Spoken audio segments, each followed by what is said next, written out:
the good, and the good was UCLA.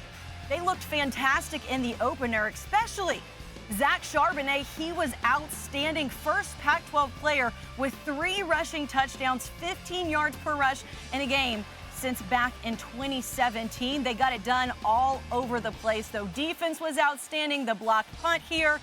A final in this one, UCLA gets the win. And Lugs, when you look at this game, 44-10, the final, what was your biggest takeaway about the Bruins?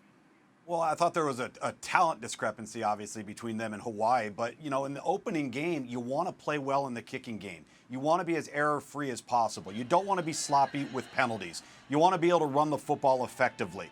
I thought that UCLA looked like they were very well prepared. And you know what? Why shouldn't they? This is 10 starters back on offense, 10 starters back on defense. You have a healthy quarterback in Dorian Thompson-Robinson. And so there were a lot of arrows pointing up for the UCLA Bruins. I was very impressed with their performance. And now, with the game looming with LSU, the only thing I would say, y'all, is that DTR, Dorian Thompson-Robinson, is not going to beat LSU completing 50% of his passes. Yeah, Lugs, and honestly, I spoke with one of the players from UCLA this past weekend after the game, and he felt like they played well, which obviously the score would indicate that, but there's a different confidence about this UCLA team coming into this year. They feel really good with where Chip Kelly's at. I kept up with a couple of their players over the summer, and they felt like he kind of had a curve, not necessarily a learning curve, but kind of coming back into the college game, getting back to where he was at both mentally and just kind of schematically at Oregon from the Eagles. And they feel like they're back in a good place. He feels like they're back in a place where they're more focused. The guys have bought into it. That's what the players told me directly. So I think you're going to see that come out on the field and show up in certain games. Now, how far that takes them, it's hard to say, but they are feeling good, better than they have in past years. Chip Kelly's first time starting the season off with a win in his 4 seasons there. Lugs, when you look at what's next and what lies ahead, you mentioned LSU, but what's the ceiling, big picture for this team this year?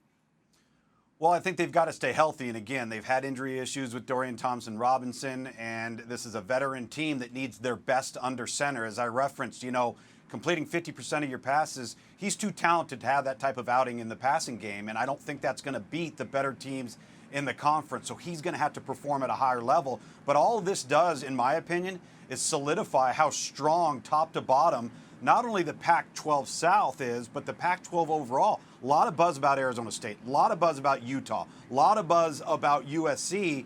And now with how UCLA performed in week 1, not to make too many knee-jerk reactions, this is going to be a really knockdown, drag-em-out fight each and every week in that conference.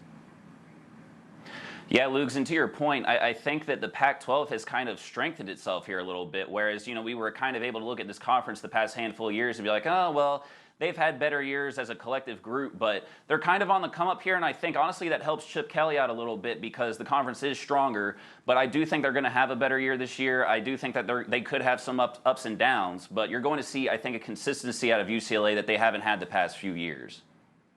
We will see a great start for them. LSU is up next. Thanks for watching ESPN on YouTube. For live streaming sports and premium content, subscribe to ESPN+.